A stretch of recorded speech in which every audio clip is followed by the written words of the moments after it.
अंकशास्त्र अलीकडच्या काही वर्षांमध्ये या गोष्टीला खूप महत्त्व आलंय. मिसिंग नंबर हा काय फॅक्टर आहे? मी एकतर आता सगळ्यात सोपा उपाय म्हणजे मोबाईल नंबर. आपण सांगताना मग मोबाईल नंबरमध्ये 3 नंबर जे मिसिंग नंबर आहेत तो नंबर येईल असं आपण त्याला मोबाईल नंबर वापरायला सांगतो. क्रिस्टल्स घाला हातामध्ये किंवा गळ्यामध्ये किंवा अंगठी, असं मी बरेचदा ऐकलंय.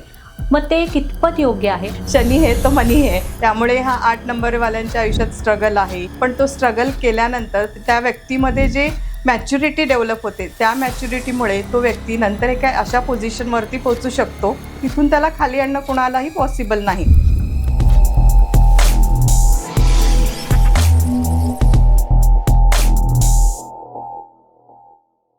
बरेचदा आपण असं बघतो की काही लोकांची स्पेलिंग्स ही खूप वेगळी असतात. त्याच्यामध्ये काही कॅरेक्टर्स ॲड झालेले असतात, कधी कधी काही मिसिंग सुद्धा असतात. काही जणांच्या सह्या सुद्धा खूप वेगळ्या असतात. या सगळ्याच्या मागे आहे एक शास्त्र. बरेचदा आपण असं बघतो की बरेचसे बिझनेस आयकॉन्स आणि मोठे मोठे सेलिब्रिटीज ठराविक दिवशीच आपला महत्त्वाचा प्रोजेक्ट लॉन्च करतात. तो तारखेचा महत्त्वाचा भाग असतो आणि यामागे सुद्धा आहे एक शास्त्र, आणि ते शास्त्र म्हणजे अंकशास्त्र. आज आपण या अंकशास्त्राविषयीच जाणून घेणार आहे. आपल्या स्टुडिओमध्ये आलेत डॉक्टर स्वरूपा गायकवाड मॅडम. नमस्कार मॅडम. नमस्कार. होमिओपॅथिक डॉक्टर ते अंकशास्त्र, खरं तर हा वेगळा प्रवास आहे तुमचा. मला त्या प्रवासाविषयी जाणून घ्यायचं आहे आणि इथूनच आपण आजच्या या भागाला सुरुवात करूया.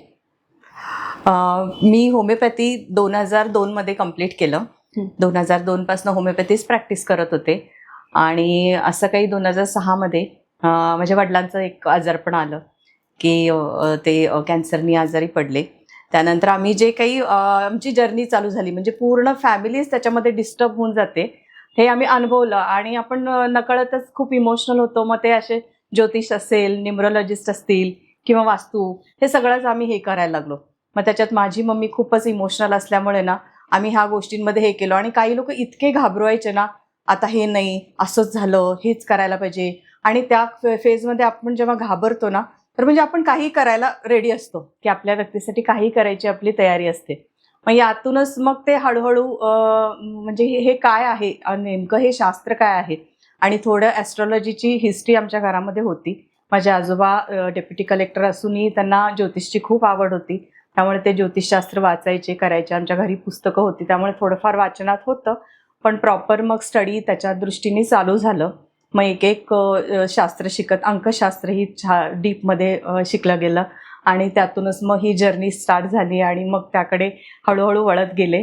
प्रॅक्टिसही करते मी, पण ह्याची प्रॅक्टिस आता अंकशास्त्र, वास्तुशास्त्र, स्पिरिच्युअल हिलिंगमध्ये पण माझं चालू झालं प्रॅक्टिस.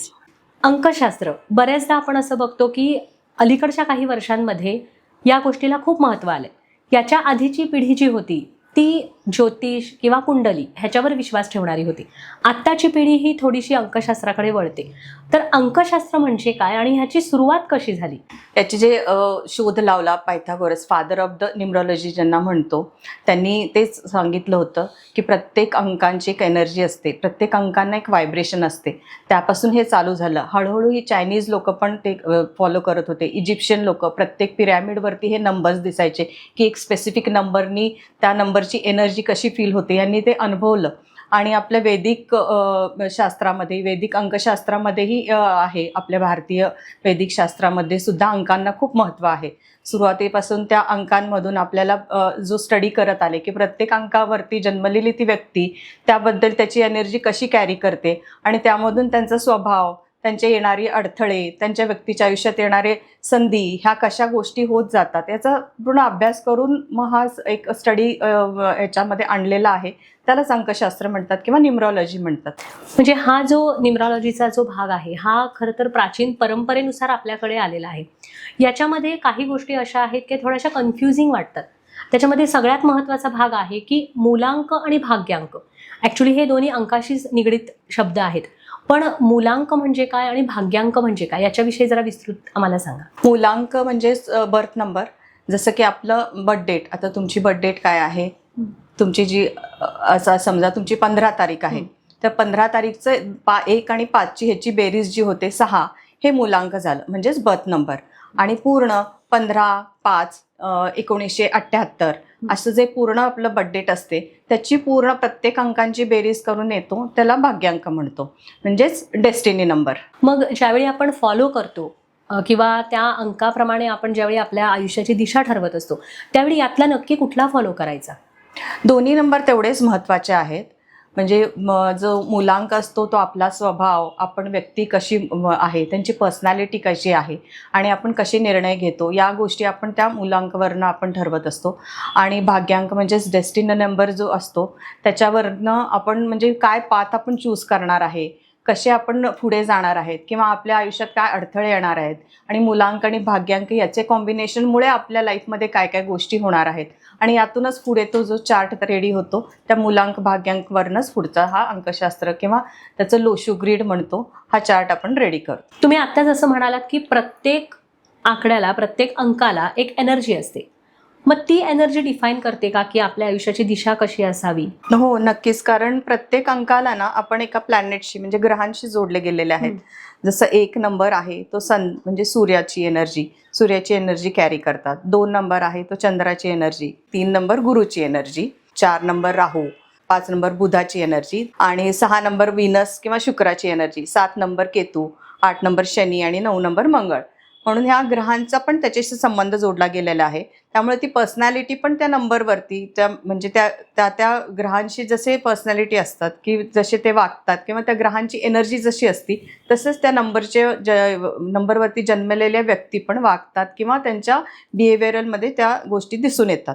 जसं की 1 नंबरची जर व्यक्ती असेल तर ती लिडरशिप क्वालिटीज असतात, अगदी धडाडीचं व्यक्तिमत्व असतं, पुढे पुढे जाऊन गोष्टी करणं, एनर्जेटिक असतात, ऊर्जा ही आतून बाहेरून भरभरून भरलेली असते. मग अशा व्यक्ती कुठेतरी त्यांना कुठाकडे जॉब करणं वगैरे अशा गोष्टी शक्यतो जमणार नाहीत. कारण त्यांना स्वतःचं एक कर्तृत्व किंवा स्वतः एक लिडरशिप क्वालिटी असल्यामुळे मी पुढे येऊन काहीतरी गोष्टी कराव्या अशा व्यक्तिमत्वाच्या असतात. मग त्यांना तसेच प्रोफेशन्स सुटेबल असतात की त्या कसे की जिथे त्यांना लिडरशिप त्यांची किंवा त्यांची एनर्जी जी त्यांची युटिलाइज होईल अशा गोष्टीच त्यांना जास्त त्यांच्या प्रोफेशनसाठी चांगल्या असतात. त्यामुळे आपण ह्याचा संबंध आहे की आपण तो पाथ ठरवताना सुद्धा काय त्या नंबरची व्यक्ती आहे किंवा त्यांचं बर्थडेट आणि तुम्ही जसं म्हणलात की मूलांक आणि भाग्यांक याचा संबंध पूर्ण त्यावरती येतो. बरेचदा आपण बघतो की फसवणूक सुद्धा या फील्डमध्ये बरेचदा होते की ह्याच फील्डमध्ये असं नाही म्हणायचे मला, बरेचदा की छोटे छोटे कोर्सेस लोक करतात आणि लगेच सुरू करतात मार्गदर्शन केंद्र, पण ह्याच्यामध्ये लोकांची फसवणूक होते. योग्य अंकशास्त्रज्ञ कसा ओळखायचा? नक्की अंकशास्त्रज्ञ ज्याच्याकडे सर्टिफिकेट आहे, जो त्याच्यामध्ये मास्टर केलंय आणि बऱ्यापैकी त्यांनी अंकशास्त्राचं डीप नॉलेज घेतलेलं आहे अशाच लोकांकडे जायला पाहिजे. बरेच लोक आता त्यांना भाग्यांक, मूलांक ह्या गोष्टी वरवरच्या माहिती असतात की हे वर्ष या बजेटसाठी कशी असणार आहे या गोष्टी माहिती असतात. हे म्हणजेच नुसतं अंकशास्त्र नाही, त्याच्यामध्ये खूप डीपमध्ये जाऊन आपण जे पूर्ण मी जेव्हा देते माझ्या क्लायंट्सना तेव्हा 40 पानाचं त्यांना एक PDF देते की त्याच्यामध्ये पूर्ण तुमचं कसं बाबा सुरुवातीपासून काय बेस आहे, कसे नंबर्स आहेत, कुठले नंबर्स अँटी आहेत, कुठले एकमेकांचे फ्रेंड नंबर आहेत किंवा कुठल्या नंबरची एनर्जी तुम्ही जास्त कॅरी करता आणि त्यामुळे तुमच्या आयुष्यात काय पॉझिटिव्ह आहेत किंवा जे नंबर मिसिंग आहेत त्याच्यामुळे तुमच्या लाईफमध्ये काय मिसिंग आहे किंवा काय तुम्ही मिस करताय किंवा काहीतरी लॅक आहे तुमच्या लाईफमध्ये, हे आपण ज्यावेळी प्रॉपरली आपण डीपमध्ये बघतो असेच अंकशास्त्रज्ञ नीट गायडन्स देऊ शकतात किंवा तुमच्या काही प्रॉब्लेमवरती चांगलं सोल्युशन देऊ शकतात. उगीचच घाबरून किंवा उगीचच काही भीती घालून म्हणजे हे नाही या नंबरचा आहेस तुझ्या लाईफमध्ये नुसते स्ट्रगलच आहेत असे काही कमेंट्स करतात, हे खूप चुकीचं आहे. म्हणजे कोणाला स्ट्रगल ह्या गोष्टी कोणाच्या आयुष्यात नाहीच असं कधी होत नाही. अप्स अँड डाऊन सगळ्यांच्या येणार, पण त्यातून आपण मार्ग कसा काढतो आणि ते हँडल कसा करतो, त्या व्यक्तीला ते हँडल करण्याची कॅपॅसिटी कशी आहे हे सर्व आणि ह्याचं गायडन्स चांगला देतो त्या अंकशास्त्राकडे नक्की जायला पाहिजे.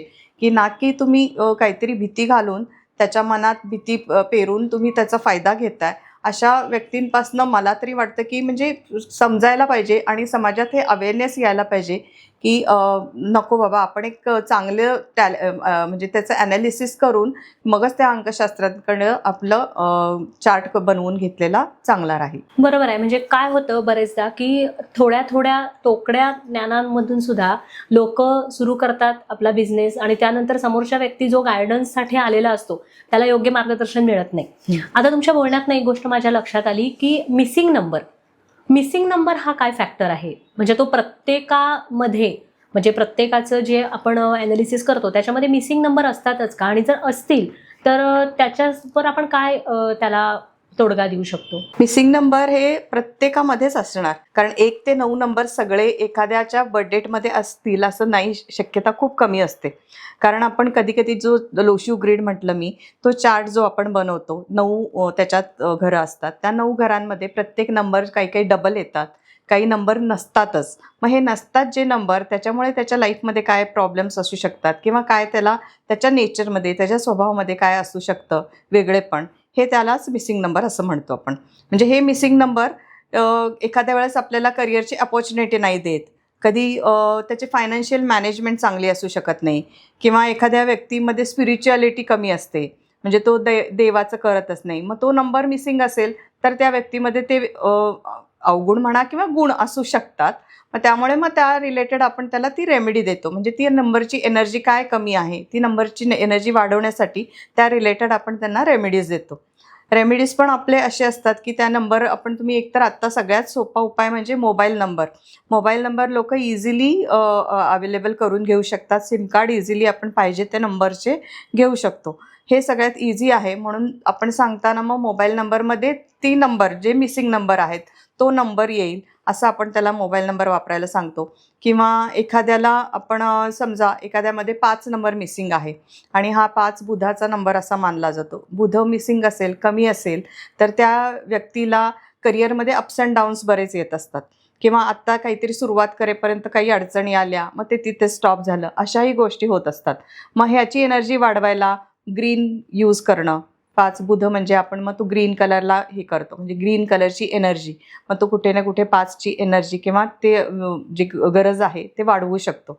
मग असे ग्रीन कलर्स वापरणे किंवा हिरवा चारा वगैरे आपण गाईला द्या वगैरे, अशा गोष्टी आपण सांगतो. त्याच्याने ते नंबरची एनर्जी, म्हणजे मिसिंग नंबर असले तरी त्याची एनर्जी आपल्या लाईफमध्ये वाढवू शकतो काही प्रमाणात. आता हे झालं मिसिंग नंबरच्या बाबतीत. काही रेमेडीज असतात आणि त्याच्यामुळे आपण हे करेक्शन्स आपल्या लाईफमध्ये करू शकतो, जेणेकरून आपले जे काही गोल आहेत आयुष्याचे तर ते आपल्याला अचीव्ह करता येतात. काही गोष्टी अशा असतात की ह्या ज्या रेमेडीज आहेत, बरेचदा असं होतं की लोक अंकशास्त्रज्ञांकडे का जात नाहीत, ह्या कारणामुळे घाबरून, की आता त्यांनी काही उपाय सांगितले आणि नाही आपल्याकडनं झेपलं तर मग ते उगाचच आपल्या मनाला लागणार, हे केलं असतं तर बरं झालं असतं, असं बरेचदा आपल्याला वाटतं. मग ह्या ज्या रेमेडीज आहेत ना, तर ह्याच्यामध्ये ही जी गुंतवणूक करणार आपण ती ऑब्व्हियसली आपण भविष्यासाठीच करतो, तर त्याचा साधारण खर्च काय असतो अंदाजे? खूप सिंपल रेमेडीज असतात आणि असं घाबरण्यासारखं काहीच नाही. तुमच्या स्वतःच्या एखाद्या ग्रोथसाठी किंवा तुमच्या लाईफ पाथ काहीतरी आपल्याला ठरवायचं आहे किंवा काही कळत नाही आहे, समजत नाही आहे, म्हणून आपण त्या अंकशास्त्रज्ञांकडे जात असतो.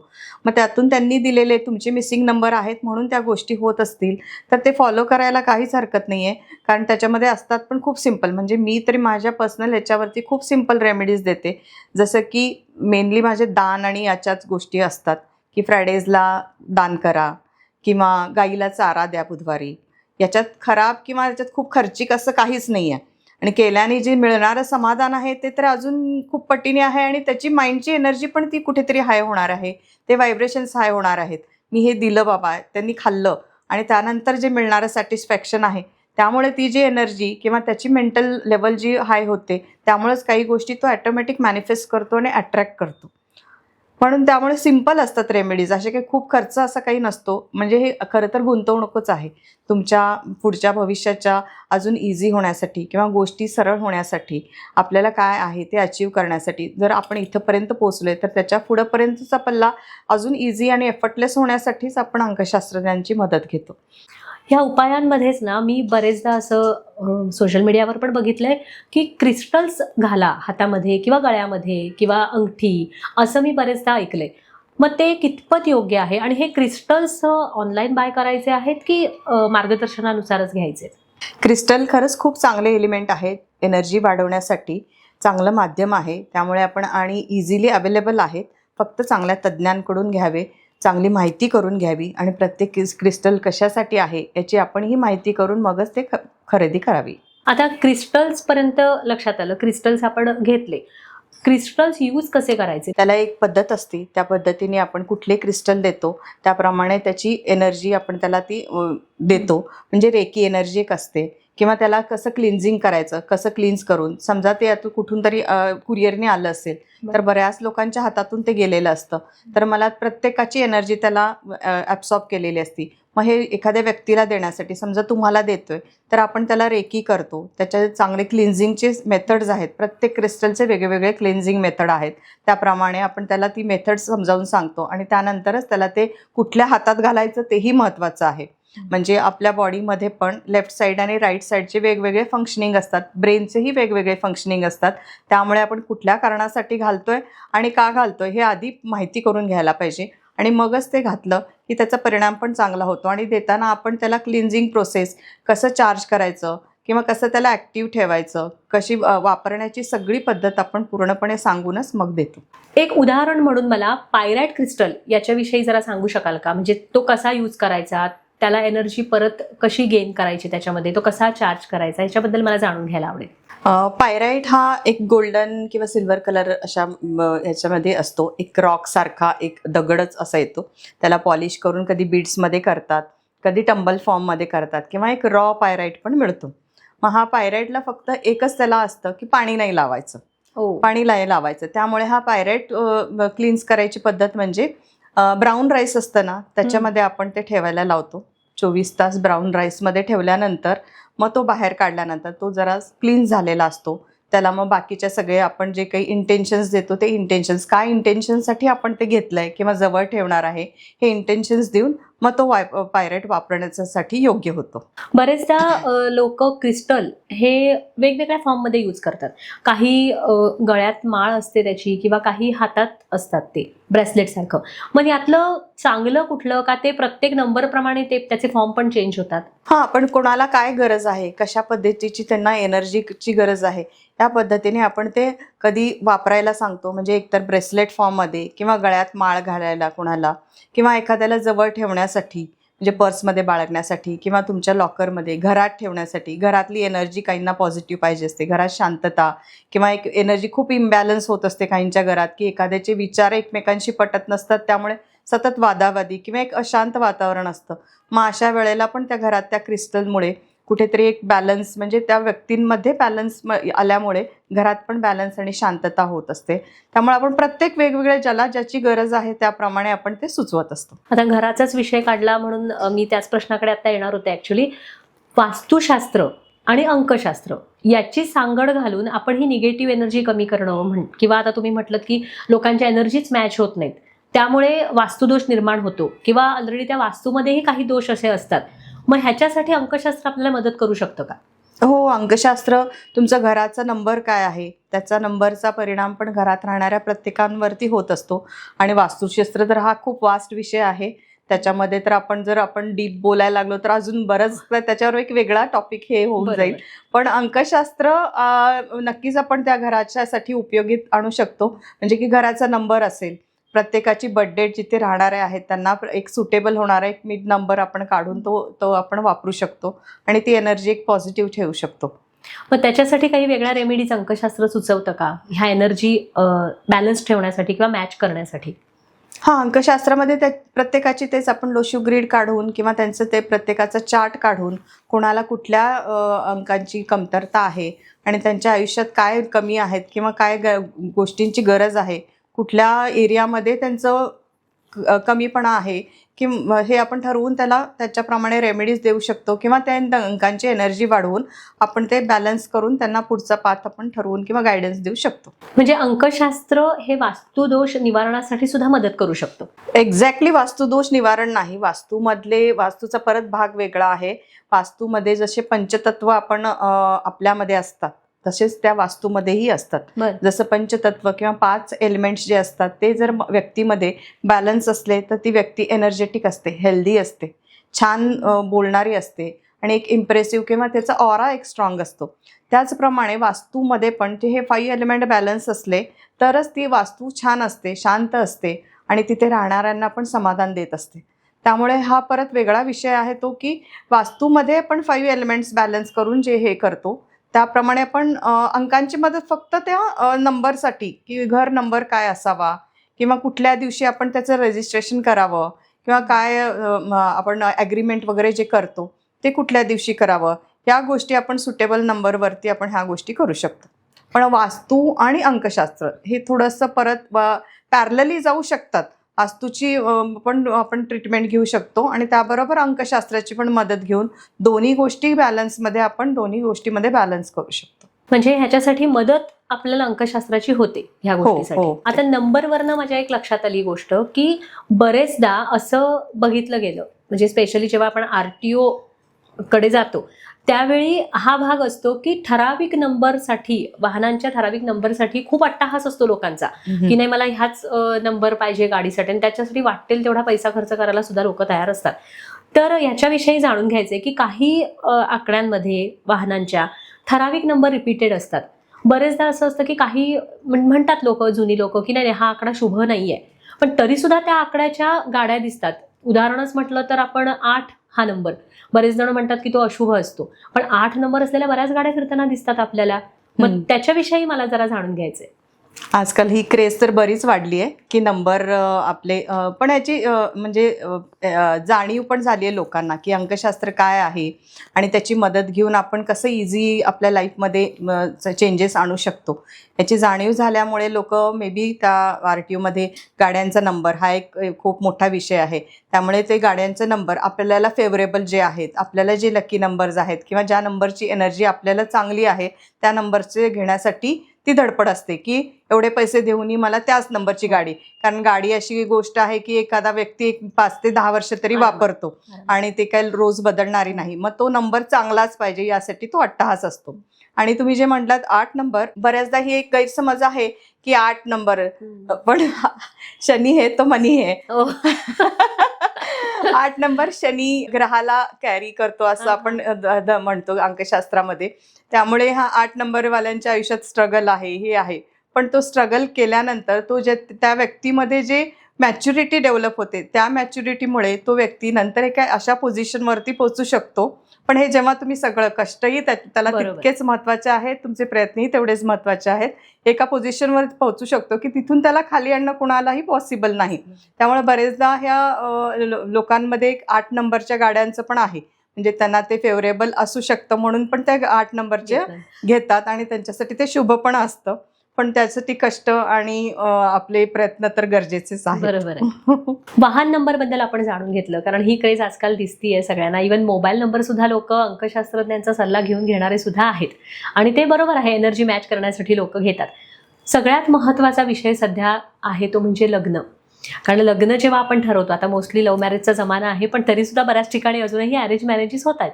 मग ज्यावेळी हा लग्नासाठीचा विषय येतो त्यावेळी लोक कुंडली बघतात. मग त्याच्या बरोबरीनं अंकशास्त्रज्ञांची मदत घेणं पण गरजेचं आहे का? म्हणजे पुढचं लाईफ सेटल होण्यासाठी अंकशास्त्रज्ञ मदत करू शकतो का लग्नासारख्या विषयामध्ये? हो, नक्कीच अंकशास्त्र मदत करू शकतो. बरेच नंबर्स असे आहेत की ते अँटी नंबर्स म्हणून आपण त्याला ओळखतो. म्हणजे अँटी नंबर्स आहेत, म्हणजे त्या नंबरची एनर्जी त्या दुसऱ्या नंबरच्या एनर्जीशी मॅच होत नाही.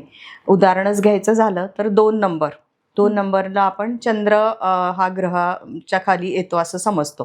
मग चंद्राचे गुणधर्म त्याच्यामध्ये असतात, म्हणजे तो काय शांत असू शकतो. वॉटर एलिमेंटची निगडीत आहे तो 2 नंबर. मग हा वॉटर एलिमेंट एखाद्या मेटल एलिमेंटशी कॉन्टॅक्टमध्ये आला, म्हणजे त्यांची कम्पॅबिलिटी झाली. समजा 8 नंबरशी 2 नंबरची कम्पॅबिलिटी झाली, तर त्यांचं 8 नंबर आहे शनीच्या अधिपत्याखाली, म्हणजे शनी ग्रहासारख्या ह्याच्याखाली. आणि हा शनी हे व्यक्ती सिरियस असणार, खूप तत्वाला चालणारे असणार. अशा लोकांशी 2 नंबर हे वॉटर एलिमेंट आणि हे मेटल एलिमेंट दोन्ही एकत्र आले, वॉटर आणि मेटल एकत्र आले तर गंज लागणार. मग अशा अँटी नंबर ह्याला म्हणूनच आपण अंकशास्त्रामध्ये अँटी नंबर्स म्हणतो. 2, 8, 1, 8 असे हे अँटी नंबर्स आहेत. हे नंबर्स आपण एकत्र नको असं म्हणतो. म्हणजे की यांची जर लग्न झालं किंवा हे जर कपल होणार असतील तर यांचं पुढे जाऊन कुठेतरी म्हणजे ते विचार जुळत नाहीत, त्यांची एनर्जी एकमेकांशी मॅच होत नाही. मग त्या कुठे ना कुठे त्या लाईफमध्ये त्या गोष्टींचा त्यांच्या लाईफवरती परिणाम होणारच आहे.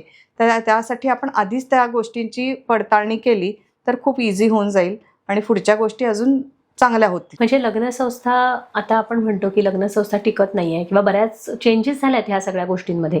मग ह्याच्यामध्ये जर समजा अंकशास्त्रज्ञांची मदत घेतली आपण तर जो काही प्रभाव होणार आहे तो थोडासा कमी सुद्धा होऊ शकतो. हो, अंकशास्त्राच्या वेगवेगळ्या पैलूंबद्दल आपण आता बोलतोय. एक सगळ्यात महत्त्वाचा बाजू मला तुम्हाला विचारायची आहे की अनेक प्रोडक्शन्स हाऊस जी आहेत बॉलिवूडमधली किंवा टीव्हीच्या क्षेत्रातली, ती ठराविक अक्षरांवरूनच आपल्या मालिकांची नावं ठरवतात किंवा काही जण आपल्या नावाची स्पेलिंग चेंज करून घेतात. पिक्चरची नावं सुद्धा त्या पद्धतीनं चेंज केलेली असतात. तर या संदर्भात अंकशास्त्रज्ञ म्हणून तुमचं काय मत आहे? हो, आता बॉलिवूडमध्ये तर बरंच फॅड आहे हो. की कारण या नंबरची एनर्जी कशी कॅरी करतो किंवा त्यांच्या आयुष्यात त्यांनी बदलते अनुभवलेले आहेत. त्यामुळेच हे एकमेकांच्या अनुभवावरूनच ह्या गोष्टींपर्यंत पोहोचलेत की मूवीचं नाव, जसं की छावा मूवीचं नाव विकी कौशलनी त्यांच्या बर्थडेट प्रमाणे अगदी तो सुटेबल नंबर दिलेला आहे. आणि तुम्ही बघितलंच की त्याचा रिझल्ट काय आला, किती पॉप्युलर झाला आणि त्यांची ऍक्टिंगला सुद्धा पॉप्युलॅरिटी खूप मिळाली.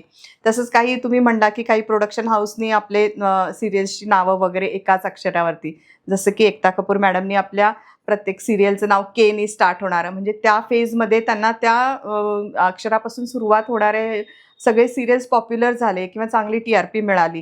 त्यामुळे तर हे उलट बॉलिवूडमध्ये तर ह्या गोष्टींचं खूप क्रेज आहे, कारण त्यांनी अनुभव घेतले तसे की काय ह्याच्यात हे चेंजेस केल्यामुळे त्यांच्या आयुष्यात काय फरक झालेत, किती पॉझिटिव्हली ते त्यांचा ग्राफ वरती गेलाय, किती सक्सेस त्यांनी अचीव्ह केलेला आहे, हे एकमेकांचं बघून त्यांना खरंच त्या अंकशास्त्राची माहिती झाली आहे किंवा अंकशास्त्रामध्ये ते डीपली त्यांचं नॉलेज गेन झालेलं आहे किंवा काय म्हणता येईल आपल्याला, त्यांना त्याची जाणीव झालेली आहे. त्यामुळेच हे जास्त पॉप्युलर आहे बॉलिवूडमध्ये. आणि ॲक्ट्रेस लोक प्रत्येक मूवीचे स्पेलिंग्स चेंज करतात, त्यांच्या नावामध्ये चेंज करतात, त्यांचे सगळ्या त्या चेंज केल्यानंतरची लाईफ लगेच त्यांची सडन बऱ्यापैकी चेंज झालेली आहे. सिग्नेचरमध्ये चेंजेस करतात. सिग्नेचर पण हा खूप इम्पॉर्टंट भाग आहे. सिग्नेचरमध्ये पण एक स्ट्रोक त्याचा असेल, त्याची एनर्जी, त्या सिग्नेचरची पण एनर्जी आपल्याला पॉझिटिव्ह आहे का, तेव्हाच ते जास्त त्या सिग्नेचर. आणि सिग्नेचर तर आपल्याला खूप महत्त्वाचं हे आहे, प्रत्येक महत्त्वाच्या डॉक्युमेंटवरती आपण सिग्नेचर करत असतो. त्यामुळे हे सिग्नेचर ही त्यांना त्याची माहिती असल्यामुळे पॉप्युलर झालेलं आहे. अंकशास्त्र हे खूप पॉप्युलर झालेलं आहे. मला वाटतं हे सर्वसामान्य लोकांमध्ये पण पॉप्युलर व्हावं, म्हणजे की तुमच्या लाईफमध्ये जे काही आता ठीक आहे तुम्ही अगदी खूप हे नाही, पण तुमचे लाईफ जे आता चालू आहे त्याच्यापेक्षा नक्कीच बेटर अजून होऊ शकतं किंवा अजून तुमचे लाईफ इझी आणि एफर्टलेसली तुम्ही काही गेन करू शकता. सक्सेस असेल, तुमच्या करिअरमध्ये पैसा असेल, रिलेशनशिपमधले प्रॉब्लेम्स असतील, सगळेच तुम्ही सॉल्व्ह करू शकता त्याच्यात. आता मला तुम्ही म्हटलं की सिग्नेचर बरीच लोक चेंज करतात आणि त्याचा त्यांना फरक सुद्धा जाणवतो. मग सिग्नेचर हा जसा महत्त्वाचा भाग आहे तसंच आजकाल मोबाईल हा सगळ्यात महत्त्वाचा भाग आहे. ऑब्व्हियसली मोबाईल नंबर ही आपली आयडेंटिटी झाली आहे. मग मोबाईल नंबरमध्ये चेंजेस करून सुद्धा आपल्याला प्रगतीसाठी काही मदत होते का? म्हणजे अंकशास्त्रज्ञ काय मदत करू शकतो ह्याच्यात?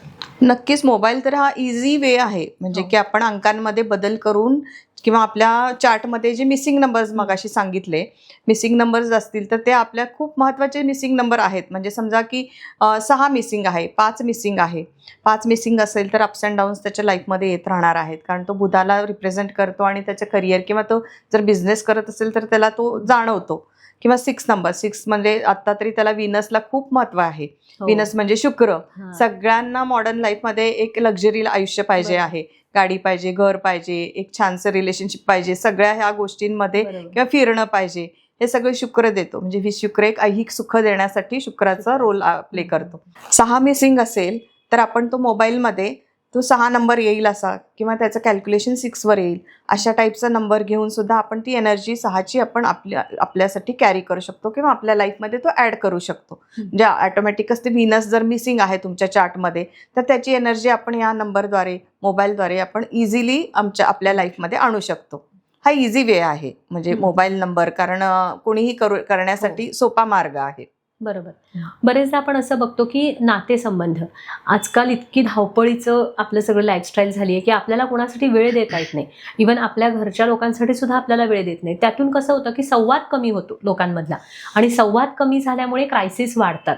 मग बरेचदा आपण असं म्हणतो की वास्तूचा प्रॉब्लेम असेल किंवा आणि काही प्रॉब्लेम असेल. बरेचदा आईचं मुलीचं जमत नाही किंवा मुलाचं वडिलांचं जमत नाही. नवरा बायकोंमध्ये सुद्धा बरेच गोष्टी खटके उडत असतात.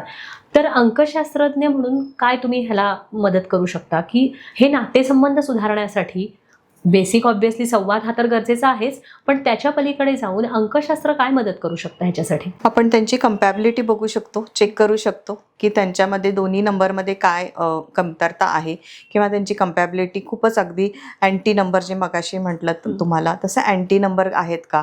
अँटी असतील तर मग त्याला काय सुधारू शकतो किंवा त्यांना काही वे आपण दाखवू शकतो की त्यांची रिलेशनशिप मे बी विचार वेगळे असण्याची शक्यता आहे. हे याच गोष्टीवरती घरामध्ये वादविवाद किंवा एकमत न झाल्यामुळेच गोष्टी बिघडत असतात. मग एकमत होण्यासाठी आपण काय दुसरं काही करू शकत नाही, पण ऍटलिस्ट त्यांना विचारायची पद्धत आपण बदलू शकतो. यामध्ये आपण अंकशास्त्राची मदत तर घेऊ शकतो. त्याबरोबरच आपण त्यांना काही गोष्टी छोटे टिप्स जसे स्पिरिच्युअल हिलिंगमध्ये काही गोष्टी आहेत त्या गोष्टी आपण त्यांना सुचवू शकतो की जेणेकरून त्यांचे एक विचार एकमेकांशी जरी जुळत नसले तरी मग काय पद्धतीने आपण एकमेकांशी बोलावं किंवा कसं त्याचा मध्य काढावा, एक सुवर्ण मध्य काढून कसं आपण ते रिलेशनशिप टिकवून ठेवावं यासाठी आपण नक्कीच मदत करू शकतो. आपली प्रगती जर साधायची असेल तर अंकशास्त्राची आपण मदत घेऊ शकतो. हे आतापर्यंत आपण जे डिस्कशन केलं त्याच्यावरनं लक्षात आलं. तर शेवटी हे शास्त्र आहे, पण या शास्त्राबद्दल सुद्धा बऱ्याच ठिकाणी गैरसमज दिसून येतात की काही लोक म्हणतात की नाही आपण कुंडलीवरच विश्वास ठेवतो, काही लोक म्हणतात की नाही अदर दॅन दॅट आपण बाकीच्या शास्त्रांवर विश्वास ठेवतो, काही लोक म्हणतात नाही अंकशास्त्रच योग्य आहे. की अंकशास्त्राबद्दल जे काही गैरसमज आहेत ते कशामुळे निर्माण झाले असतील आणि ते कसे दूर करू शकतो आपण? पहिली गोष्ट तर अंकशास्त्रज्ञांकडे जायला लोक घाबरतात कारण त्यांना वाटतं की माझी सही बदलून टाकतील, माझं नाव बदलून टाकतील, मग हे मी सगळीकडे डॉक्युमेंट्सवर कधी चेंज करू, कसं चेंज करू. एकतर हे ह्याच्यासाठी खूप मोठा प्रश्न निर्माण झालेला असतो. पण प्रत्येक वेळी नाव चेंज होईलच असं नाही. जर तुम्हाला ते फेवरेबल असेल, ते तुम्हाला सुटेबल असेल तर त्याची गरजही पडत नाही. सिग्नेचर ही जर तुम्हाला ती सुटेबल असेल तर काही गरज पडत नाही आपण चेंज करायला.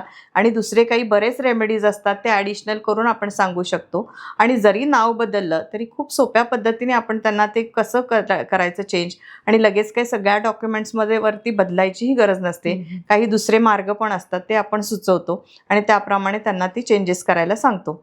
आणि प्रत्येक कुठलाही हे घ्या, ज्योतिष असेल किंवा अंकशास्त्र असेल, वास्तू असेल का, मी हे 100 ह्याच्यामध्ये डिवाइड करेन प्रत्येक गोष्टी की प्रारब्ध. आपण एक काहीतरी आपलं हे घेऊन आलो, याच घरात का जन्माला आलो, हेच का आई वडील, त्या एक प्रारब्ध आपण नशीब घेऊन आलेलो आहोत, ते 25% आहे. आपले जे ग्रह किंवा ॲस्ट्रॉलॉजी म्हणतो त्याचा इफेक्ट आपल्या ह्याच्यावरती 25% आहे. आणि हे अंकशास्त्र, ज्योतिष असेल किंवा ह्या गोष्टींचा पण आपल्या, आणि कर्म सगळ्यात महत्वाचं आहे की आपण आपल्याला मिळालेल्या आयुष्याचं कसं वागतो, काय करतो, आपण कर्म काय करतो हेही तितकंच महत्वाचं आहे. ह्या सगळे कुठलेही असू दे, ज्योतिष असू दे, अंकशास्त्र असू दे, वास्तू असू दे, आपण कर्म काय करतो, कसे वागतो हेही महत्वाचं आहे.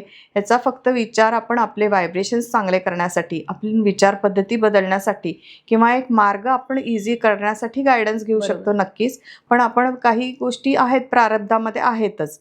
आपण आपले आई वडील नाही चेंज करू शकत, माझे बहीण भाऊ मी नाही चेंज करू शकत, हे मी नाही ठरवलेलं की या घरात का आले मी किंवा इथेच का जन्मलं आणि का अशाच गोष्टी का कुठे आहेत. पण त्याला प्रयत्न करून मी इथून बाहेर कसा पडेन किंवा एखाद्या गोष्टीतून मी हे कसं अचीव करेन, हे ज्याचं त्याच्या व्यक्तीचं कर्म पण आहे. आणि त्याबरोबरच या गोष्टी आहेत, या अंकशास्त्र असेल, वास्तू असेल, ज्योतिष असेल, या सगळ्याच गोष्टी तितक्याच हेल्प करतात की ह्याचाही अभ्यास कुठेतरी आपल्या पूर्वजांनी करत आलेले आहेत आणि त्याचे जे बदल किंवा ते आयुष्यात होणारे बदल त्यांनी अनुभवलेले आहेत आणि त्या अनुभवाच्या आधारावरतीच हे शास्त्र निर्माण झालेले आहेत. मग त्याचाही उपयोग आपण नक्कीच आपल्या याच्यामध्ये करू शकतो. अंकशास्त्रज्ञ म्हणून तुमची जशी ओळख आहे तशी तुमची दुसरीही एक ओळख आहे आणि ती ओळख आहे स्पिरिच्युअल हीलर म्हणून. तर याविषयी मला तुमच्याकडनं जाणून घ्यायला आवडेल, कारण 2025 जी ऑकल्ट सायन्स कॉन्फरन्स झाली त्याच्यामध्ये तुम्हाला अवॉर्ड मिळाला आहे आणि तो अवॉर्ड हेमा मालिनी यांच्या हस्ते तुम्ही स्वीकारलाय. त्यामुळे त्याच्याबद्दल मला जाणून घ्यायला आवडेल की स्पिरिच्युअल हीलर म्हणून तुमचे जे व्यक्तिमत्व आहे ते कसं काम करतं. स्पिरिच्युअल हीलर म्हणजे आपण जे मेडिटेशन घेतो, मेडिटेशन असेल त्याच्यामध्ये 7 चक्र बॅलन्सिंग मेडिटेशन, प्रत्येक व्यक्तीमध्ये 7 चक्र असतात, त्याच्यामध्ये कुठे स्टक झालाय किंवा लाईफमध्ये त्याच्या काही प्रॉब्लेम्स असतील तर त्यातून तो बाहेर पडण्यासाठी आपण हे हिलिंगचे प्रोसेस वापरतो. जसं की होपोनोपोनो हिलिंग असेल, एंजल हिलिंग किंवा मॅनिफेस्टेशन अँड अबंडन्स कोचिंग करतो. म्हणजे मॅनिफेस्ट म्हणजे काय की एखादी गोष्ट, एखादी इच्छा तिथंपर्यंत पोहोचण्यासाठी जे इझी आपण रूट चूज करतो त्याला मॅनिफेस्टेशन म्हणतो. आणि हे आपण जे इच्छा केली ते मिळवायचं कसं, यासाठी आपण जे हिलिंगची प्रोसेस, किंवा काही लोकांमध्ये असतं की कुठे ना कुठे त्या गोष्टी रिपीटेडली त्याच्या आयुष्यात त्रास जाणवत असतात. जसं की आता पैशाची कमतरता आली, थोडे दिवस चांगलं चाललंय, परत पैशाची कमतरता, हे रिपीटेडली येतात. तर कुठेतरी त्याच्या आयुष्यात स्ट्रक एनर्जी आहे का, ती पैशाच्या बाबतीत ती स्ट्रक एनर्जी आहे का, किंवा त्याच्या लाईफमध्ये पास्ट लाईफ रिग्रेशन म्हणतो की काही कुठल्या गोष्टीसाठी असं रिग्रेट्स काही आहेत का, आणि ते मनात राहिलेत आणि ते बाहेर येत नाही आहेत, त्यामुळे तो अगेन अँड अगेन त्या सिच्युएशनमध्ये जातोय. किंवा इनर चाइल्ड हिलिंग म्हणतो. इनर चाइल्ड हिलिंग म्हणजे कुठेतरी आपण पास्टमध्ये त्या गोष्टीसाठी इतके त्रासलेलो असतो की ती भीती असेल किंवा त्या गोष्टीसाठीचे त्रास आपण इतके मनात आत साठवून ठेवलेले असतात की ते कधी बाहेरच काढत नाही आपण, आणि त्यामुळे तो त्रास होत असतो आणि रिपीटेडली आपण त्या गोष्टींमध्ये पडत आणि पडत अडकत असतो. मग ह्यातून बाहेर येण्यासाठी आपण हिलिंग टेक्निक्स आहेत काही. मग हे हिलिंगमध्ये मेडिटेशन येतं, किंवा तुम्हाला जे म्हटलं मी, एंजल हिलिंग असेल, होपोनोपोनो हिलिंग असेल. होपोनोपोनो हिलिंगमुळे तुम्हाला मनीची एनर्जी चांगली करता येते, तुम्हाला रिलेशनशिप्स चांगले करता येतात. तुमचे जर डिस्टर्ब्ड रिलेशनशिप असतील तर ह्या हिलिंग एनर्जीमुळे तुमचे रिलेशन चांगले होतात. बऱ्याच जणांचे असे झालेले आहेत. आणि ह्या स्पिरिच्युअल हिलिंगचं अजून एक उदाहरण मी देऊ शकते की माझ्याकडे एक मुलगा येत होता, CA जो अपियर करणार होता CAच्या एक्झामला. एक आधीच्या एक्झाममध्ये तो फेल झाला. त्याच्यानंतर पुढच्या एक्झामला त्याची आई त्याला घेऊन आली, आणि त्याचं काय होतं की एक्झाम जवळ आली, सगळा अभ्यास छान करायचा, पण एक्झाम जवळ आली की त्याच्या आईने त्याला कुठेही सोडून बाहेर जायचं नाही. इतका घाबरायचा की तू 1 मिनिटही त्यांना कुठे बाहेर जाऊ द्यायचं नाही. आणि तो सतत तिला जवळ धरून, आणि भीती वाटते, रात्रीचं उठून बसायचं, अभ्यास झाला असला तरी रात्र बसायचं, भीती वाटतेय, या फिलिंगमध्ये जे होतं. म्हणजे त्याला कुठेतरी ती भीती होती की मी कम्प्लीट करेन की नाही.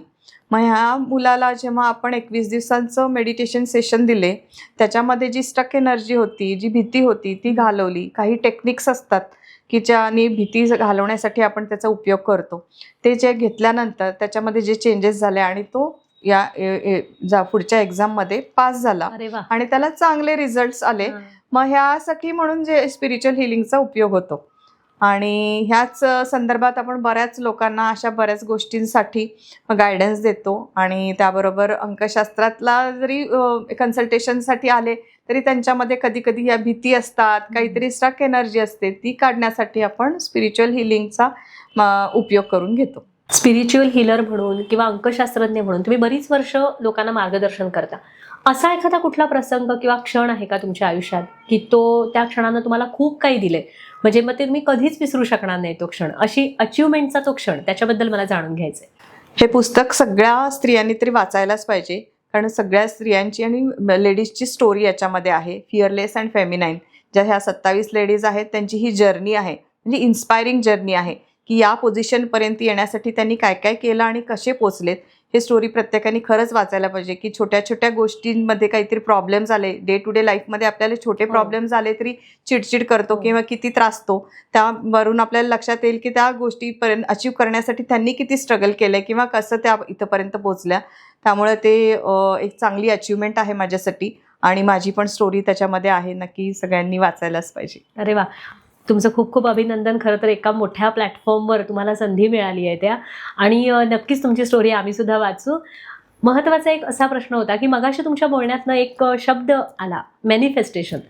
आजकाल बरेचदा आपण असं बघतो की जे रीलमध्ये पण येतं की उद्या 11 तारीख आहे, 11 तारखेला 11 नोव्हेंबर म्हणजे 11 आणि 11 वाजता तुम्ही कुठली पण विश मागा, तुमचं युनिव्हर्स तुम्हाला मदत करेल ती पूर्ण करण्यासाठी.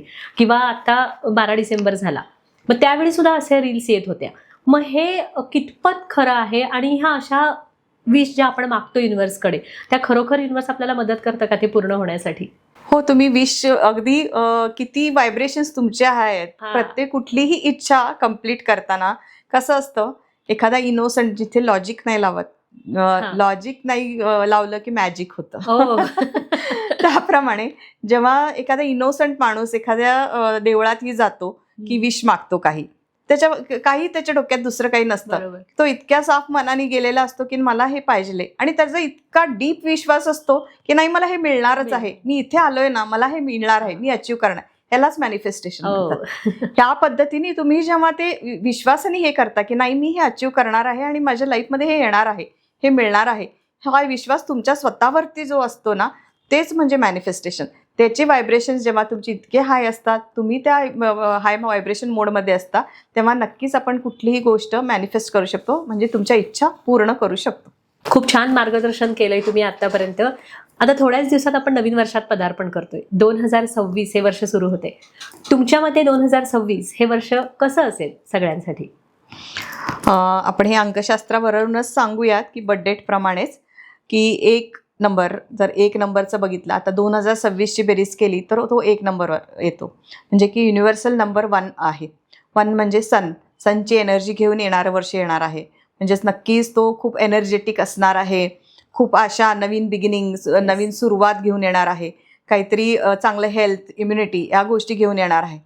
मग आपण हे प्रत्येक नंबर वाईज जर बघायचं असेल तर एक नंबर, एक म्हणजे 1, 10, 19 आणि 28 या बर्थडेटवरती ज्यांचा जन्म झाला आहे त्यांच्यासाठी एक नंबर कसा, तर तो एकला एक मॅचच करणार आहे.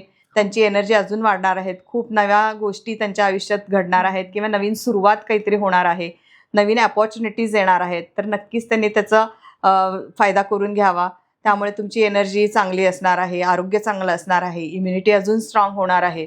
ह्या गोष्टी एक नंबरवाल्यांच बरोबर होणार आहे. हे पण जनरल आपण एक गायडन्स सांगतोय, ही जनरल आपण सगळ्यांसाठी सांगतोय. 2, 11, 20 आणि 29 या बर्थडेटवरती ज्यांचा जन्म झालाय त्यांचा मूलांक येतो 2. मग ह्या लोकांसाठी हे वर्ष कसं असणार आहे, तर त्यांनाही तो चंद्राच्या आधिपत्याखाली असल्यामुळे सनची एनर्जी नक्कीच त्यांना अजून प्रोग्रेस करवेल. जे इतके दिवस शांत किंवा कुठेतरी शांतता होती किंवा स्थिरता आली होती किंवा स्टॅग्नन्सी येतो म्हणतो ना आपण कामामध्ये, ते कुठेतरी आता मार्गी लागेल आणि त्यांच्यामध्येही प्रोग्रेस दिसायला लागेल. त्यामुळे हे 2 नंबरसाठीही खूप छान असणार आहे वर्ष. फक्त त्याप्रमाणे तुम्ही प्रयत्न करत राहायला पाहिजे आणि ते अचीव्ह करण्यासाठी टार्गेट तुम्ही अचीव्ह केले पाहिजेत. 1 आणि 2 नंबरच्या बद्दल तरी समजलंय. 3 नंबरच्या लोकांना हा कसं जाईल हे वर्ष?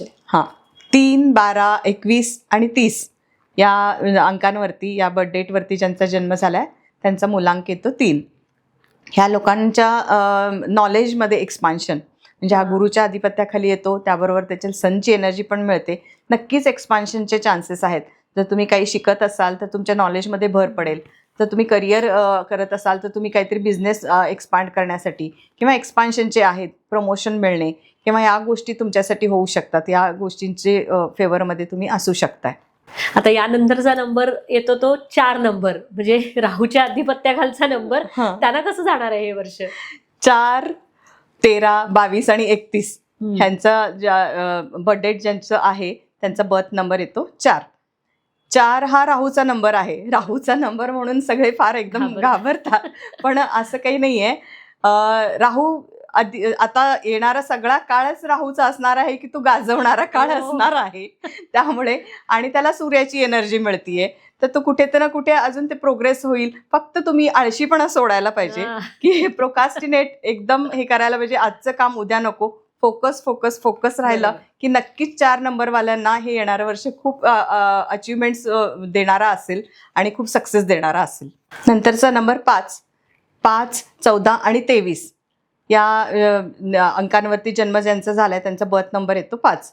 5 वाल्यांचा तरी बुधाचा नंबर, आणि बुध आणि सूर्य, आणि आपण असं म्हणताना अंकशास्त्रात आम्ही म्हणतो की सूर्य म्हणजे वडील असेल तर 5 म्हणजे मुलगा, म्हणजे वडील आणि मुलगा एकत्र येत आहेत. तर नक्कीच ही एनर्जी खूप पॉझिटिव्ह असणार आहे 5 नंबरसाठी. कुठे ना कुठे त्याच्या सगळ्या अपेक्षा पूर्ण होणार आहेत. 5 नंबरवाल्यांच्या आयुष्यात एक्साइटमेंट खूप असणार आहे, ट्रॅव्हलिंग भरपूर होणार आहे, कुठे काहीतरी चांगल्या अपॉर्च्युनिटीज येणार आहेत आणि त्या एनर्जीमुळे 5 नंबरला अजून पुश मिळणार आहे आणि लाईफमध्ये ते अजून पुढे पुढे जात राहणार आहेत. 5 नंबर बद्दल तर समजलं. शुक्राच्या आधिपत्याखाली येणारा पुढचा नंबर म्हणजे 6, त्याच्याबद्दल जाणून घ्यायला आवडेल. 6, 15 आणि 24 या जन्मतारखेला जे जन्मले त्यांचा बर्थ नंबर येतो 6. 6 म्हणजे विनसचा नंबर आहे. या लोकांसाठी थोडंसं हा डिफिकल्ट असू शकतो, कारण यांना अंगावरती जबाबदाऱ्या खूप येणार आहेत आणि त्यामुळे होणारे धावपळ, त्यामुळे होणारी ओढाताण, याच्यामध्ये थोडेफार हेल्थ इश्यूज पण ते त्यांच्यामध्ये येऊ शकतात. त्यामुळे त्याला जर तुम्ही बॅलन्स करत गेला तर हे वर्ष तुमच्यासाठी छान होऊ शकतं. काम आणि टाईम मॅनेजमेंट खूप महत्त्वाचं आहे. टाईम मॅनेजमेंट ठेवून जर तुम्ही व्यवस्थित योग्य काम ते योग्य पद्धतीने करत गेलात तर नक्कीच 6 नंबरलाही हे वर्ष छान जाऊ शकेल. 7 नंबरच्या व्यक्तींसाठी कसं जाणार आहे हे वर्ष? 7, 16 आणि 25 या नंबरवर जे जन्मले त्यांचा मुलांक येतो 7. केतूचा नंबर. हे खूप डीप ॲनालिसिस करणारे असतात आणि खूप स्पिरिच्युअल पण असतात.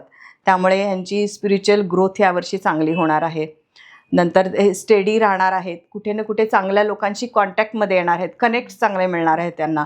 म्हणजे जसे की स्पिरिच्युअल जर्नीसाठी त्यांना योग्य असणारे कनेक्ट्स मिळणार आहेत आणि ही ग्रोथ त्यांची अजून चांगली होणार आहे. त्यामुळे 7 नंबरलाही ह्या चांगलाच जाईल हा वर्ष. आणि नेक्स्ट येतो तो 8 नंबर. 8 परत शनीचा नंबर.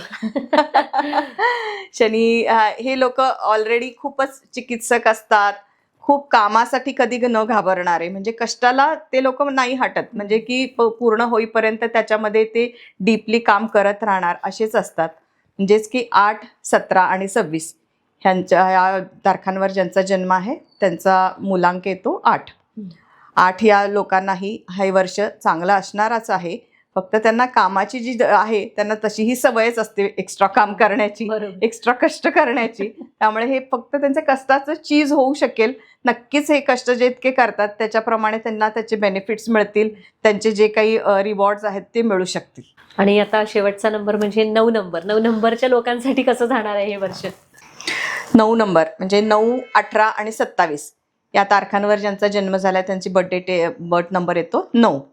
ह्यांनी हा मंगळाच्या अधिपत्याखाली येतो. त्यामुळे कुठे ना कुठे यांनी रागावर कंट्रोल करणं गरजेचं आहे, नियंत्रण ठेवायला पाहिजे. घाई गडबडीत कुठले निर्णय न घेता व्यवस्थित जर यांनी विचार करून निर्णय घेतले तर नक्कीच चुकणार नाहीत.